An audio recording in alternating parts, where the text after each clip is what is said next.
Muy bien, abra su Biblia por favor en Colosenses capítulo 3, versículos del 1 al 4. Colosenses capítulo 3, versículos del 1 al versículo 4. Quiero hablar acerca, hermanos, de la doctrina del cielo. Va a ser unos mensajes, no sé cuántos, ¿verdad? Pero estaremos estudiando por unos domingos acerca del cielo. Amén. La doctrina del cielo. Colosenses capítulo 3, versículo del 1 al versículo 4. Leemos todos juntos, versículo 1, yo, 2, y en el 4 todos juntos oramos, tendremos la enseñanza. Dice la palabra de Dios: si pues habéis resucitado con Cristo, buscad las cosas de arriba, donde está Cristo sentado a la diestra de Dios. Porque habéis muerto y vuestra vida está escondida con Cristo en Dios. Cuando Cristo vuestra vida se manifieste, entonces vosotros también seréis manifestados con Él en gloria. Versículo 1, todos juntos una vez más. Si pues habéis resucitado con Cristo, buscad las cosas de arriba, donde está Cristo sentado a la diestra de Dios. La palabra misma, hablando del cielo, hermanos, aquí el apóstol Pablo está animando a la iglesia de los colosenses, esa iglesia que estaba en la ciudad de Colosas, a poner la mirada en las cosas de arriba, en las cosas del cielo, en las cosas espirituales. Y Pablo dice: si pues habéis resucitado con Cristo, si habéis puesto tu fe, si has reconocido tu condición, tu necesidad de que necesitas la salvación, y la salvación solamente se encuentra en Cristo. Ahora Pablo, hermanos, les dice a la iglesia: buscad las cosas de arriba. Cuán fácil es que nosotros quitemos la mirada del cielo, donde está Cristo sentado a la diestra de Dios, de las cosas espirituales, y las pongamos en esta tierra. Qué tan fácil usted y yo nos distraemos con las cosas de este mundo, los quehaceres de este mundo, las distracciones de este mundo. Y hermanos, y decimos: yo cuando muera voy al cielo, pero muy poco pensamos acerca del cielo. De ahí la necesidad, hermanos, de poder estudiar. ¿Qué dice la Biblia acerca del cielo? ¿Cómo será aquel lugar en el cielo? ¿Qué vamos a hacer los cristianos cuando estemos en el cielo, en la presencia de Dios? Y muchas otras preguntas que podemos hacernos, hermanos. A veces, voy a ir al cielo. Y si alguien le pregunta: ¿y qué vas a ir a hacer allá? ¿Y cómo es ese lugar? Tenemos que dar una respuesta, hermanos. Ahora, la Biblia tiene respuesta a las preguntas. Ahora, la palabra misma cielo es un sinónimo de belleza, es un sinónimo de bienestar, es un sinónimo de paz, es un sinónimo de satisfacción, es un sinónimo de deleite. Aún, hermano, la gente inconversa que no pone su fe en Jesucristo, cuando muere, tiene la esperanza de decir: bueno, ya está en el cielo, ya está en un lugar de descanso, ya está en un lugar mejor, ¿sí o no? Pero la pregunta es: ¿qué es el cielo? ¿Quiénes van a ir al cielo? ¿Qué tengo que hacer para poder ir al cielo? Le repito, cuando oímos la palabra cielo, es un sinónimo de belleza, bienestar, paz, satisfacción, deleite. El lenguaje se utiliza frecuentemente para describir algo positivo, algo maravilloso. El cielo es mucho más que un simple uso lingüístico. Es un lugar real, es la morada, la casa de Dios. Y la Biblia nos da fascinantes pruebas, hermanos, del resplandor de su gloria. La Biblia está llena de detalles sobre el cielo, y eso debe llevarnos a nosotros, hermanos, a anhelar, desear estar en el cielo. Dice el apóstol Pablo una vez más: si habéis resucitado con Cristo, buscad las cosas de arriba, donde está Cristo sentado a la diestra de Dios. Poned, dice Pablo, la mirada en las cosas de arriba. Oh, hermanos, si simplemente nada más, escuche, nada más, si usted sale una tarde o una noche cuando no hay nubes, está todo claro, y usted pone su mirada en el cielo, oh, hermano, el cielo es impactante, el cielo es maravilloso. Un atardecer, hermanos, cuando el sol se está poniendo y podemos ver los rayos reflejando hacia arriba, es un hermoso paisaje el cielo.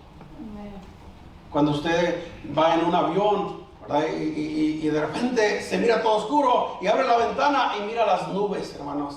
De repente el avión sube más para arriba y mira el cielo. ¡Qué bendición! El cielo, hermanos. La Biblia rebosa eternidad y apunta constantemente hacia el juicio final y la gran división entre el cielo y el infierno. Dios ha puesto eternidad en nuestros corazones, dice Salomón en Eclesiastés capítulo 3 versículo 11. Bueno, cuando yo muera se termina todo. No, Dios ha puesto eternidad, dice Eclesiastés 3:11, y nos pide que reflexionemos seriamente con respecto a dónde pasaremos esa eternidad. Dios envió a su Hijo unigénito para salvar a su pueblo de sus pecados o al mundo y llevarlo al cielo. Una gran multitud, la cual nadie podía contar. El apóstol Juan miró esa visión en Apocalipsis capítulo 7. Vi una gran multitud de todo pueblo, lengua y nación, hermanos, allá en el cielo. Qué gloriosa será ese día que estemos en el cielo. Oh, hermanos, la Escritura hace referencia al cielo en 600 ocasiones aproximadamente. El Nuevo Testamento está repleto de referencias a la esperanza del cielo, a la meta de la gloria de Dios por medio de la fe en Jesucristo. Sin embargo, escucha, hermanos, sin embargo, no se dedica mucho tiempo a pensar en el cielo. Seamos sinceros, preguntémonos usted y yo, ¿cuánto tiempo tiene de ser cristiano? Algunos tienen 10 años, 20 años, aquí hay hermanos que tienen 30, 40 años.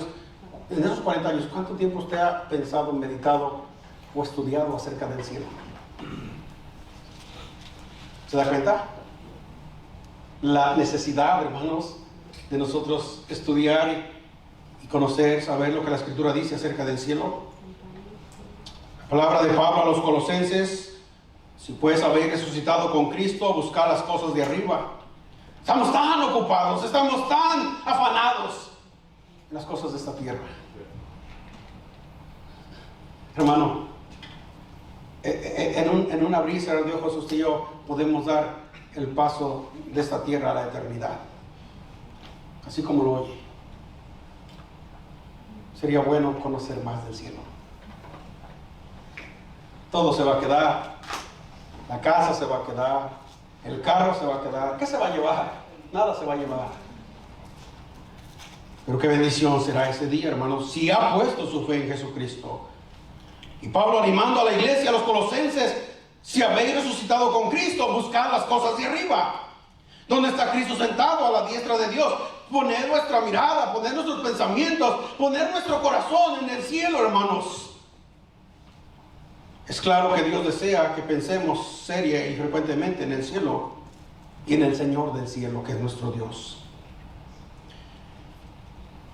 Escuche esta nota. Es normal que el hombre que está a punto de navegar hacia un nuevo lugar está ansioso por saber algo sobre su futuro en ese nuevo hogar. Su clima, cómo será el clima, cómo son las condiciones que rodean ese lugar, ese nuevo lugar donde piensa moverse, sus habitaciones, la forma en que hacen las cosas ahí, sus costumbres. Todos estos asuntos le interesan profundamente a una persona que piensa moverse, ¿sí o no?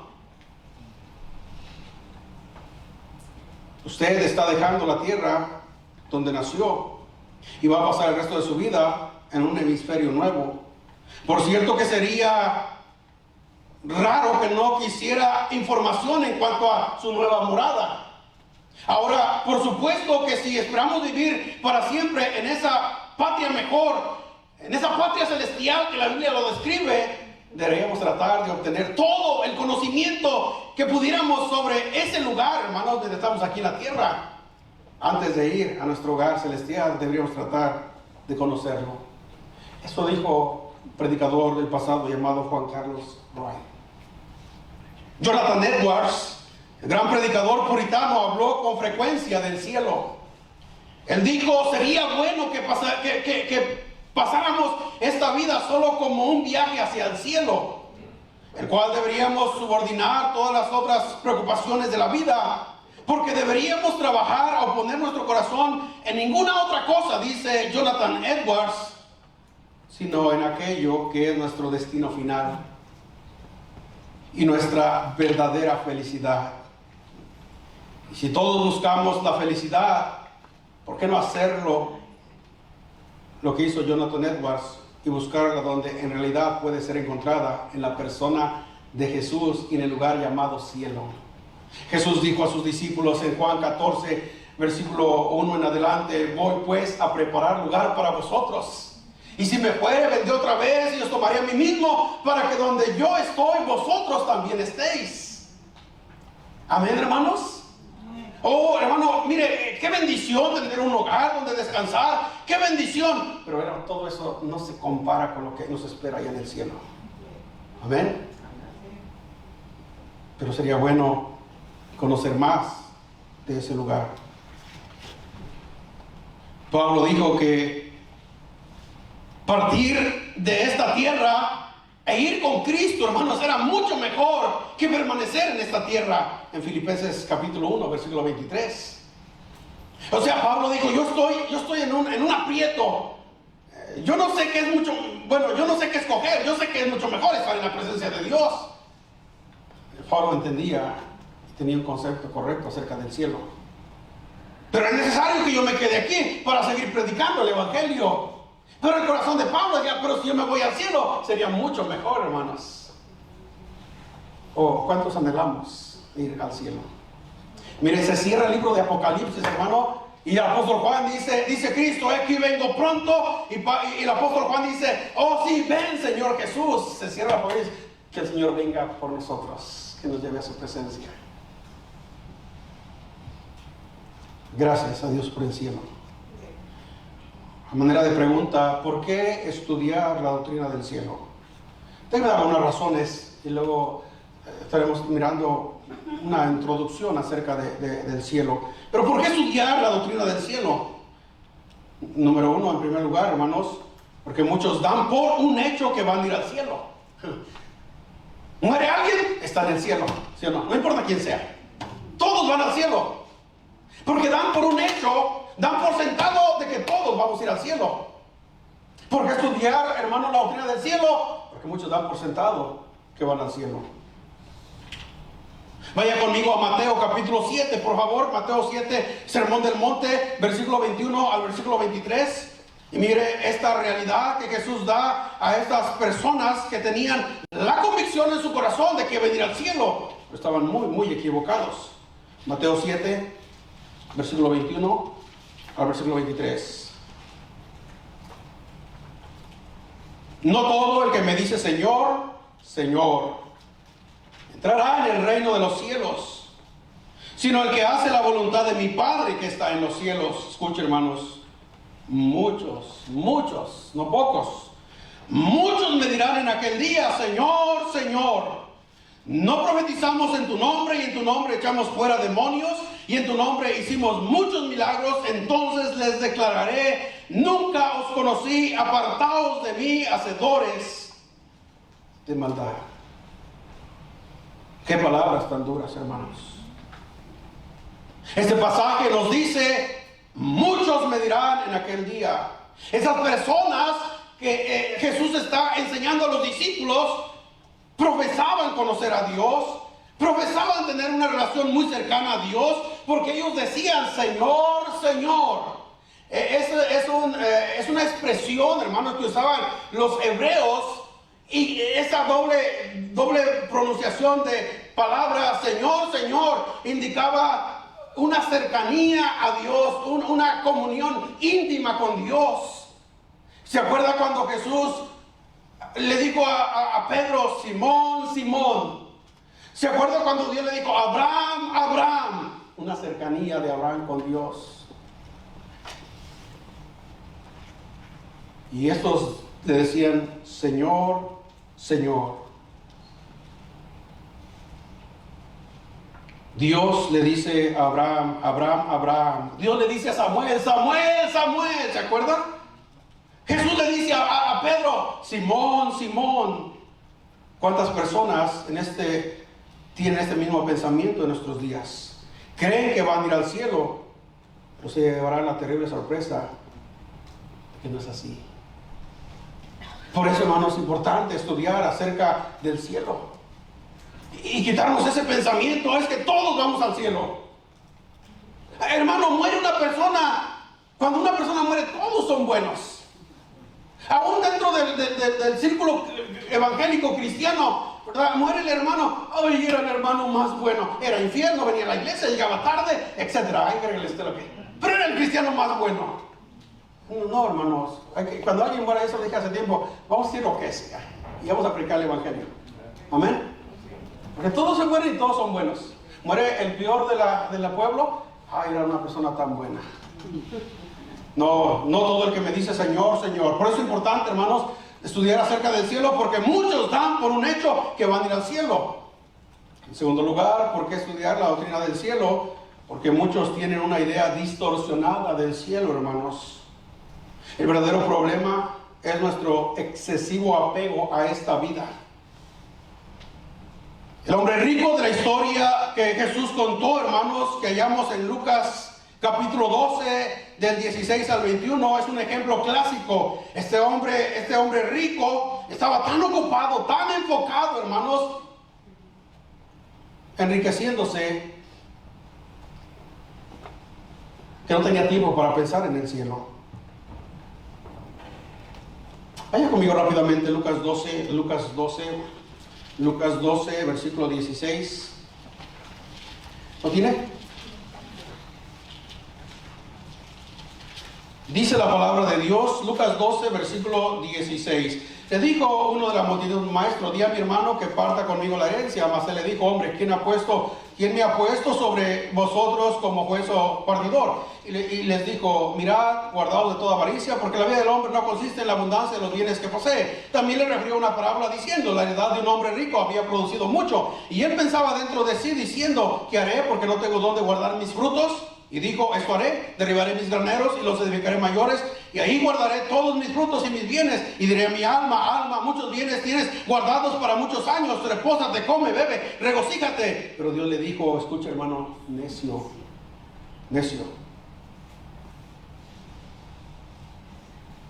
Muchos tienen una idea distorsionada del cielo, hermanos. Esta noche vienen a pedir tu alma. Y lo que has provisto, ¿de quién será? Ese era el último día de vida de ese hombre. Y el Señor le dice: necio, estás tan enfocado en los bienes materiales que no tienes tiempo de pensar en la eternidad. ¿Qué es más importante? ¿De qué le sirve al hombre? Dijo Jesús en otra porción: que ganare todo el mundo y perdiere su alma. ¿Qué recompensa dará por su alma? Hermano, no tiene nada de malo tener riquezas, no me malentienda. Amén. El dinero no es malo, se necesita. Hay personas que tienen, Dios les ha bendecido, pero no, el dinero no les ha estorbado para amar a Dios, servir a Dios. Amén. Pero muchos, el dinero les ha estorbado, o mucha gente, ¿verdad?, no se acerca a Dios porque tiene mucho, y al final de cuentas, hermano, lo más importante es el destino de nuestra alma. Muchos tienen una idea distorsionada del cielo. Le voy a decir por qué, hermanos. Los medios, la televisión, las películas, libros, literatura que hablan de algo místico, presentan el cielo como algo, hermanos, totalmente distorsionado a como Dios lo enseña en su palabra. Entonces la gente cree a eso que ve de este mundo, pero no se preocupa por abrir las escrituras y leer lo que Dios dice acerca del cielo.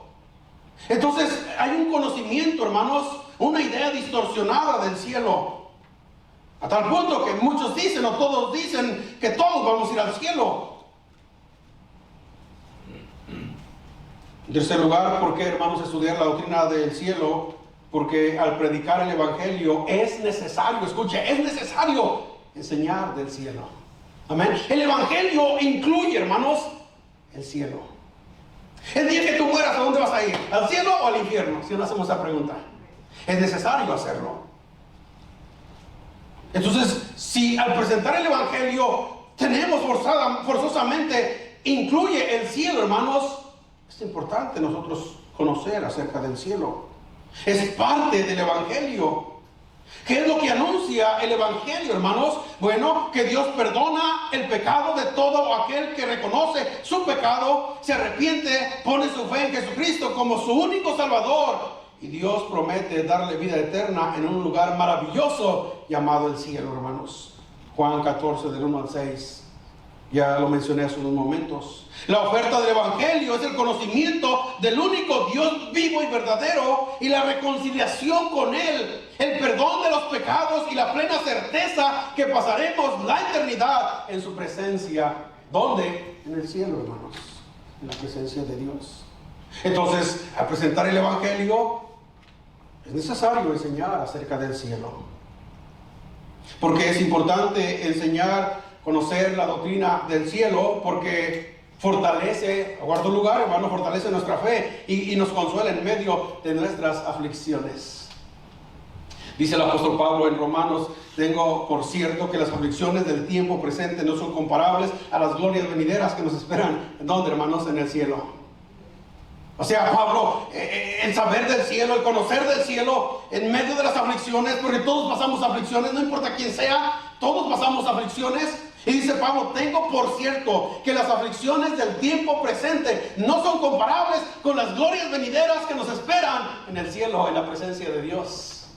¿Se da cuenta, hermanos? ¿Por qué conocer, estudiar acerca del cielo? Porque fortalece nuestra fe y consuela en medio de nuestras aflicciones, tribulaciones.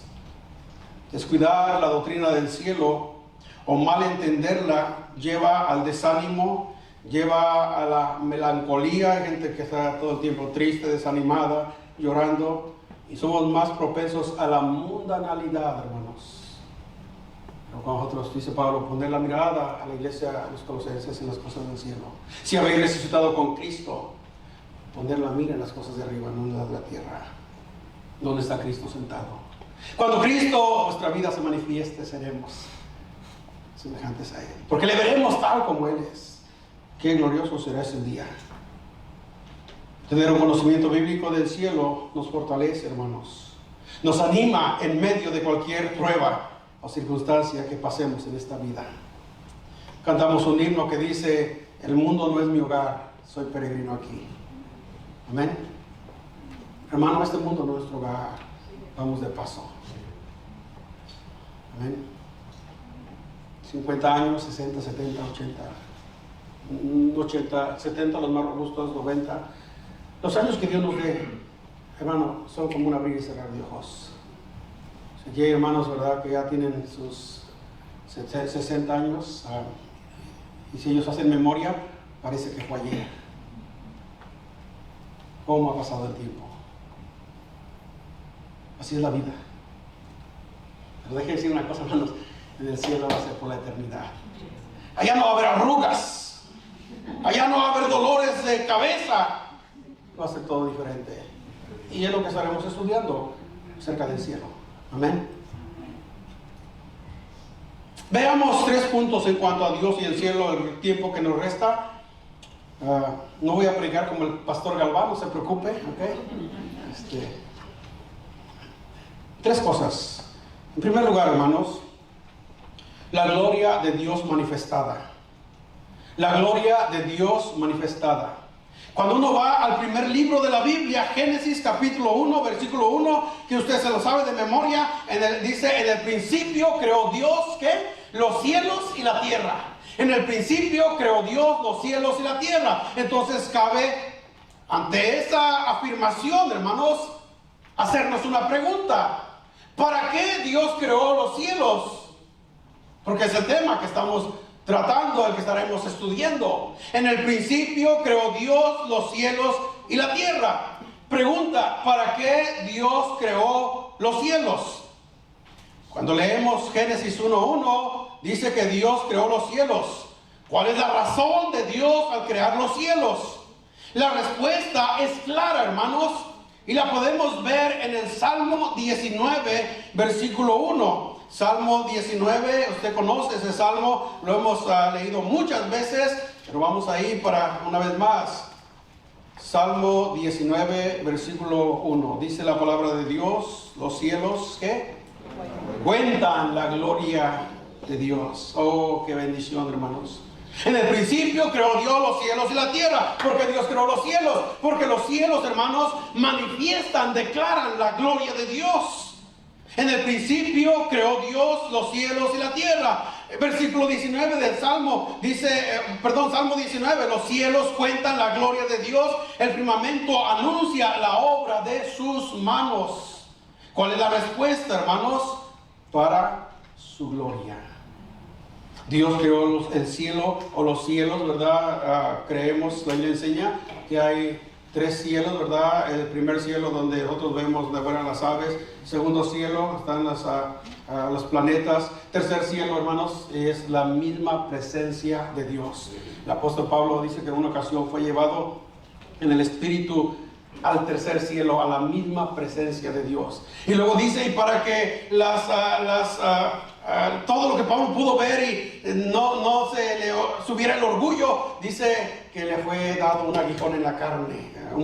El apóstol muy conocedor, un erudito, hermanos, y todo lo que Dios pudo hacer y le permitió ver a Pablo para que verdad no se le subiera el orgullo, le dio un aguijón en la carne para que se mantuviera humilde. ¿Para qué Dios creó el cielo, hermanos? Para su gloria.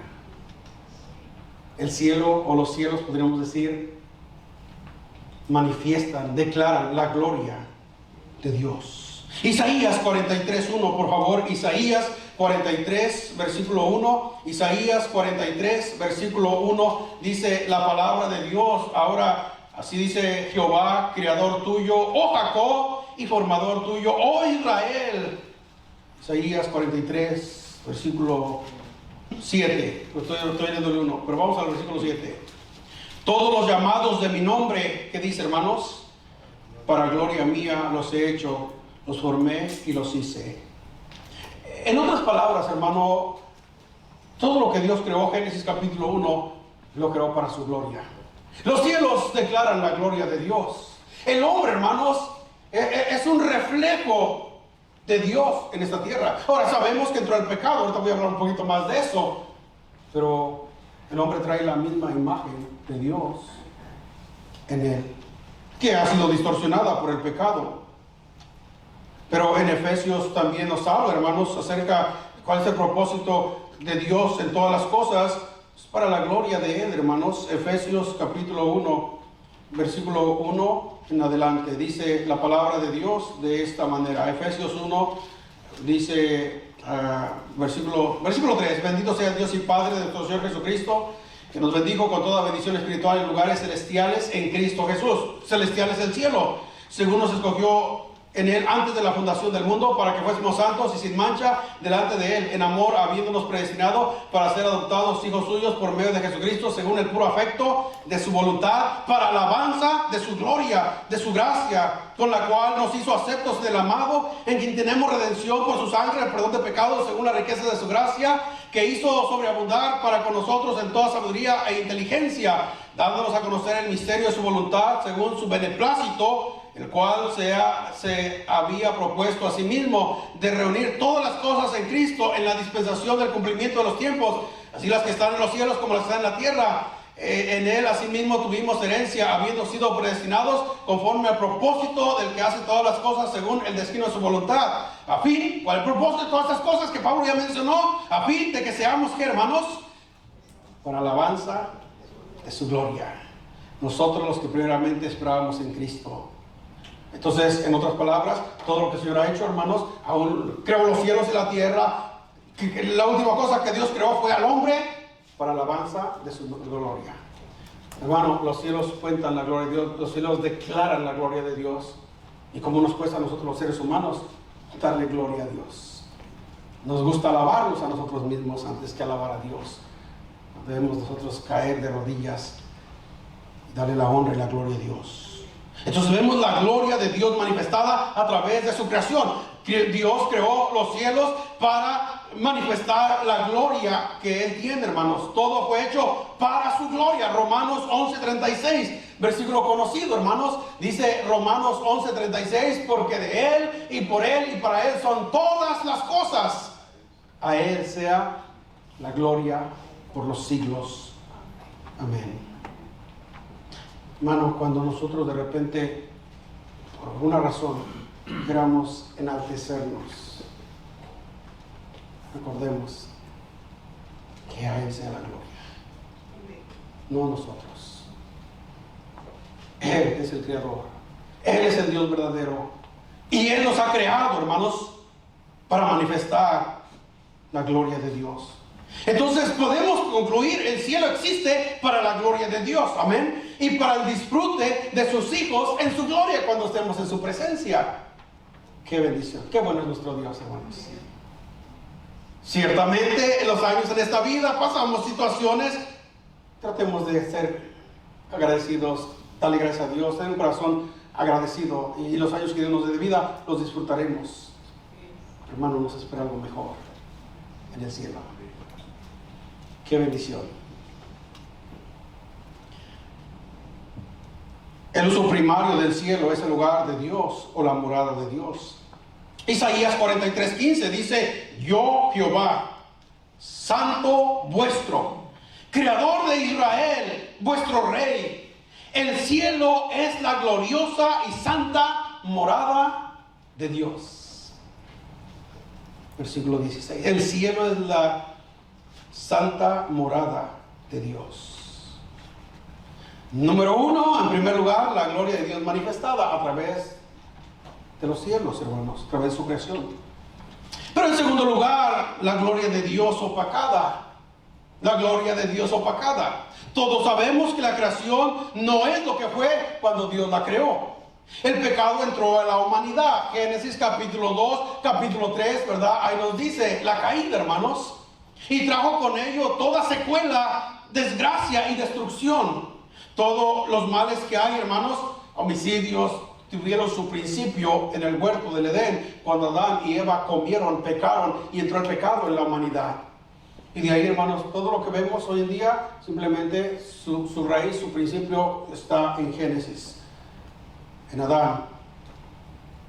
Y ahí, hermano, el hombre fue distorsionado, el corazón del hombre. Ahora nosotros vemos a Dios, no podemos verlo con esa gloria, ¿verdad? Que Dios creó a Adán antes de la caída. Por eso la gloria de Dios opacada, no en Dios, sino en nosotros, los seres humanos. El pecado entró a la humanidad y trajo con ello toda secuela de desgracia y destrucción. Eso, escuchen, hermano, eso no le resta a Dios nada de su gloria, pero a nosotros los seres humanos sí. Amén. Dice el apóstol Pablo: ahora vemos con un espejo oscuramente o borrosamente, pero cuando Él se manifieste, cuando Él venga, entonces le veremos tal como Él es. Oh, glorioso ese día, hermanos. Amén. Qué bendición será ese día. Nuestro entendimiento fue entenebrecido y eso afectó en nosotros, que podemos, ¿verdad?, ver, contemplar la gloria de Dios. O sea, ya no la vemos como era cuando al principio, porque el pecado, hermanos, opacó nuestro entendimiento. La tierra fue maldecida a causa del pecado. La Biblia dice que en Romanos estudiamos unas semanas atrás que aún la tierra gime por su restauración. Cuando los hijos de Dios sean restaurados, hermanos, y llevados a la presencia de Dios, también la tierra será restaurada. Los hijos de Dios, Pablo clamaba: miserable de mí, ¿quién me librará de este cuerpo de muerte? La tierra clama también por la restauración de los santos, incluyendo la misma tierra, hermanos. Dios declaró una maldición: maldita será la tierra por tu causa. Génesis capítulo 3.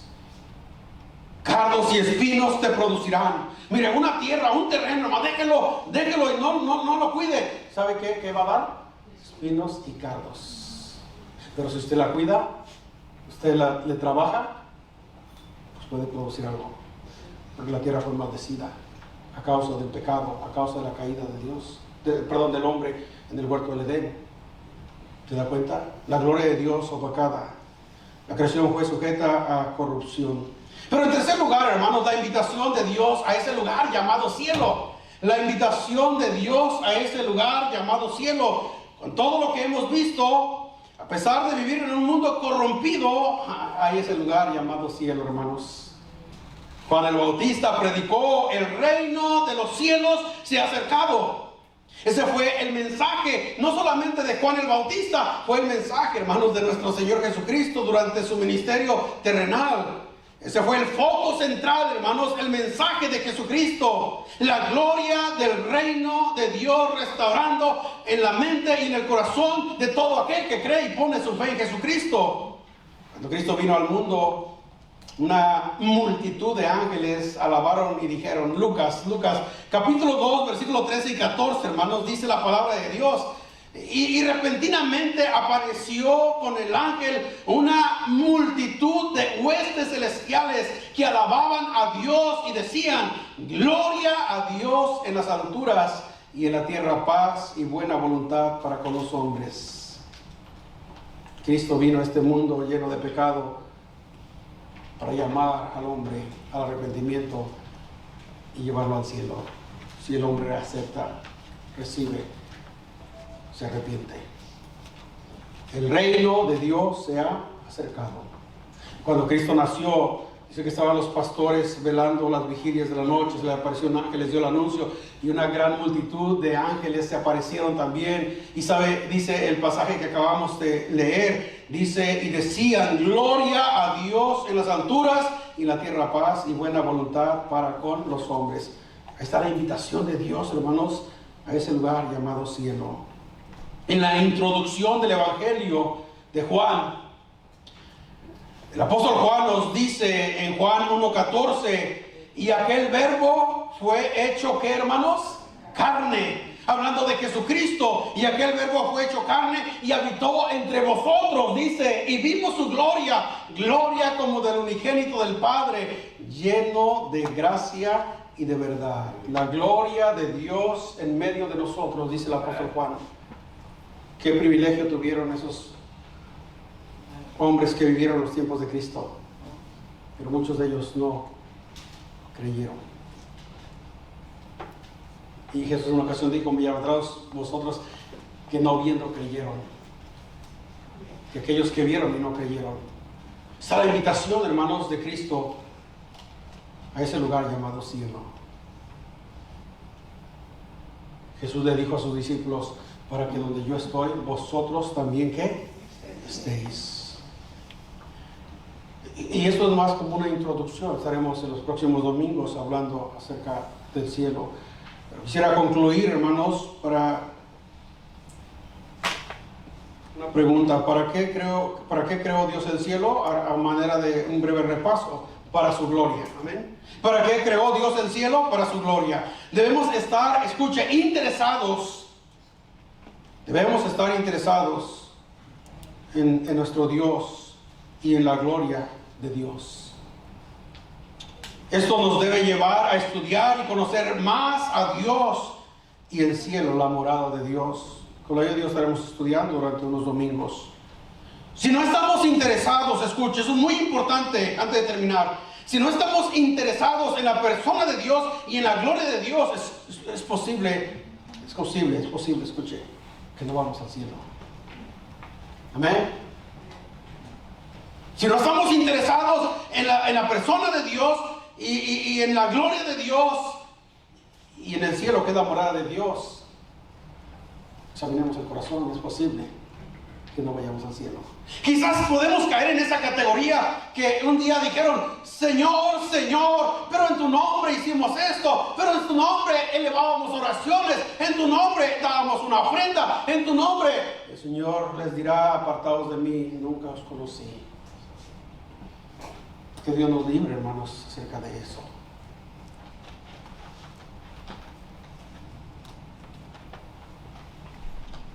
Que Dios mueva nuestros corazones, poner nuestros ojos en las cosas de arriba, en el cielo. Y es lo que Pablo anima a la iglesia, a los colosenses. Si habéis resucitado con Cristo, buscad las cosas de arriba, donde está Cristo sentado. Hermano, quisiera despertar, que el Espíritu Santo despierte en nuestros corazones ese deseo de conocer más el cielo. Tenemos las Escrituras, tenemos el Espíritu Santo, tenemos todo. ¿Cuál será nuestra respuesta? Y si usted y yo decimos, cuando yo muera, yo voy al cielo, que nosotros podamos conocer un poco acerca del cielo, lo que Dios ha revelado en su palabra. A tal punto de que cuando alguien nos pregunte, podamos dar una buena respuesta bíblica. Yo he oído personas que dicen, es que yo soñé que me metí por un tubo y luego allá y luego miré. He oído personas así, he oído más de una que me ha contado esas historias. Ahora, déjame decir una cosa, ¿no? Yo nunca he soñado, nunca he nada de eso. Y no necesito porque tengo la palabra de Dios. Amén. Aquí está la respuesta, lo que yo necesito saber. Aquí está. Que Dios nos ayude. Vamos a orar.